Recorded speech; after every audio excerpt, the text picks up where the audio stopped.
This young, exciting roster. You think about a generational player in Caitlin Clark and back-to-back Rookie of the Years with Aaliyah Boston. Kelsey Mitchell, I think, had the best year of her career. Yeah, I spoke with Caitlin last night, and I think just overall excitement. You know, I have been watching Caitlin play since she was an eighth grader when I was coaching at the college round. Caitlin Clark and Stephanie White absolutely lit up. The former coach of the Connecticut Sun didn't simply quit quietly. Rather, she practically told the world that her old team was a circus of dirty tactics. Yes, she's leaving the Sun to join Clark's squad, and the shade she's throwing is real. We're talking about a coach publicly acknowledging that her own team played rougher than a demolition derby. The WNBA headlines with this bombshell are so big that they might overshadow any drama from this entire season. Having been a part of the WNBA for 25 years, having worked on both sides of it in the media and in the coaching realm, and being a player in this league as well. I mean, this is the moment that we've been waiting for. Carrington and Thomas. Alyssa now. The Sun's alleged stars are being criticized for being at the center of this problem. White and Clark are here to publicly burn them, and it's a sight we never saw coming. And just embrace this moment, embrace this opportunity, continue to help this team, this franchise be better, position ourselves for success. You may be wondering why Stephanie White would want to coach the Fever and where Christy Sides went. But let's just say that you may have been living under a rock for a while, because Christy Sides, the coach who finally pulled the Fever out of the trash and into their first playoffs since 2016, was abruptly fired. Yes, you read correctly. She's out despite pulling off what appeared to be a miraculous turnaround. This decision has caused a complete frenzy, with half of the fan base clutching their pearls and calling it unfair and downright ridiculous after all sides gave this franchise a glimmer of hope after years of looking like a constant punchline.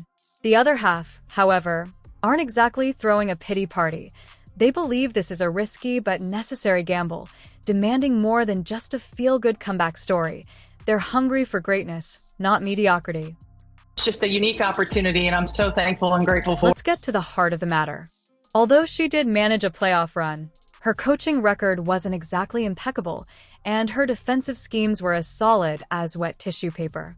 As a result, the Fever looked helpless whenever opponents decided to turn up the heat. We're talking about countless holes in the rotation, wide-open shots, and the kind of defensive breakdowns that make fans want to scream into a pillow. And let's not even talk about her player management. I was coaching at the college realm and covering her games in college, and just an exciting time for me. Very excited to be working with her and this young team. Let's get to the heart of the matter. Although she did manage a playoff run, her coaching record wasn't exactly impeccable, and her defensive schemes were as solid as wet tissue paper. As a result, the Fever looked helpless whenever opponents decided to turn up the heat. We're talking about countless holes in the rotation, wide-open shots, and the kind of defensive breakdowns that make fans want to scream into a pillow. And let's not even talk about her player management. She's a lot better, number 22. She puts the ball in the hole a lot more. But I just can't wait. She's a student of the game. Yeah. She loves the game of basketball. She has been so great in how she's handled, all of the attention. She just wants to play. She just wants to win. Now that Stephanie White has entered the picture, the basketball world is aglow as if it were draft day. This is because White isn't just a random selection. Rather, she is essentially royalty. She coached the team, played for them, and even led them to the WNBA Finals in 2015.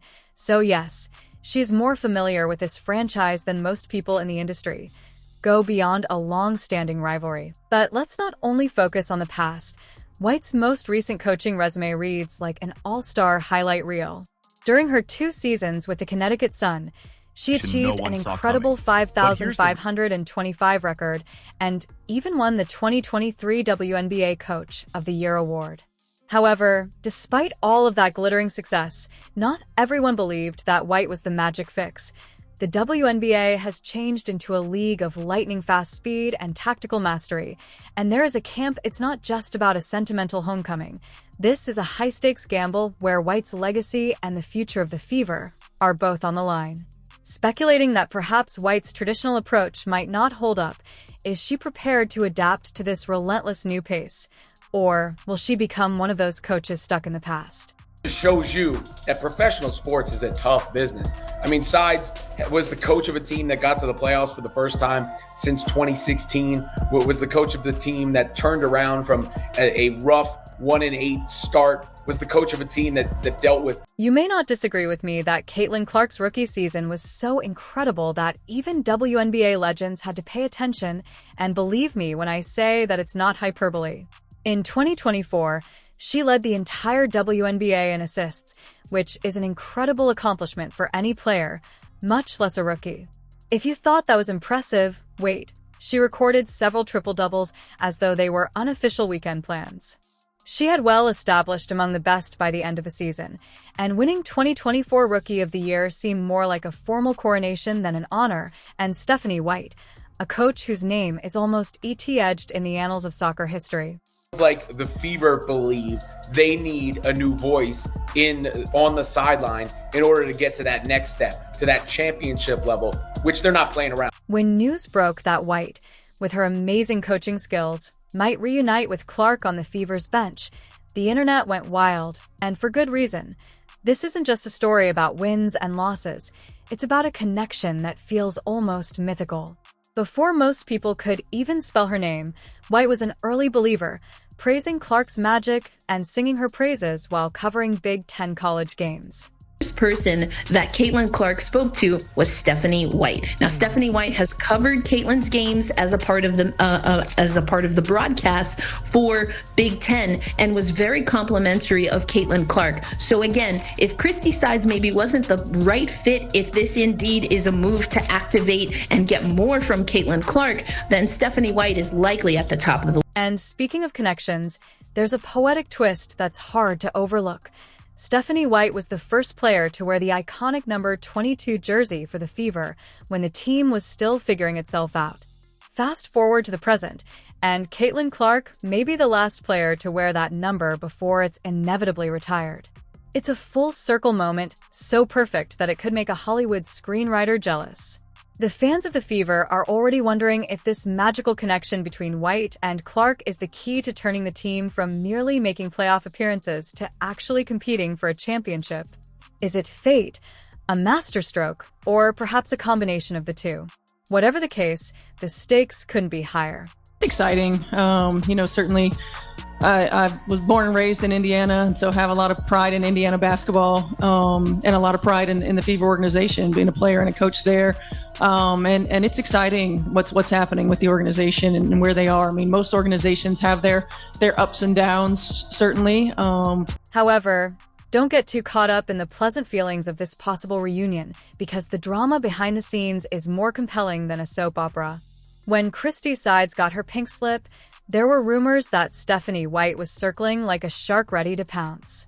She reportedly expressed interest in coaching Clark's team right away, and let's face it, this timing isn't coincidental. White had recently had an extremely successful stint at the Connecticut Sun, so it aroused some eyebrows to see her make a bina for the Fever.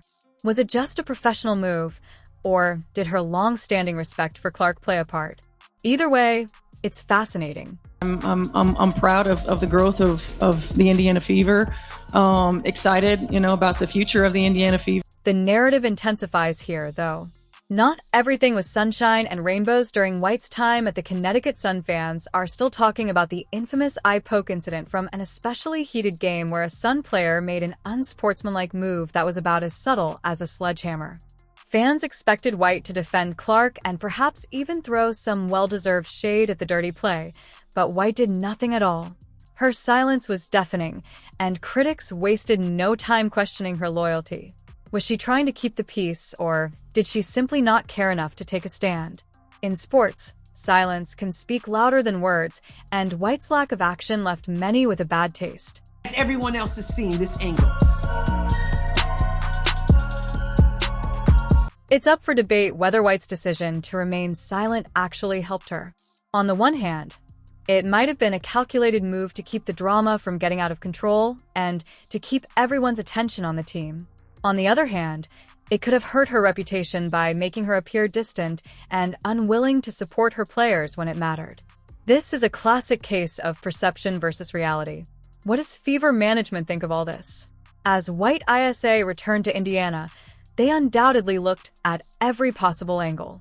Will her past controversies haunt her, or will her calm demeanor be the ideal fit for this young, talented roster with Clark as the focal point? Elevated to the Sky Whites, next move might either spark a fresh wave of controversy or set the tone for a new era, but one thing is for sure, the Fever is playing for keeps.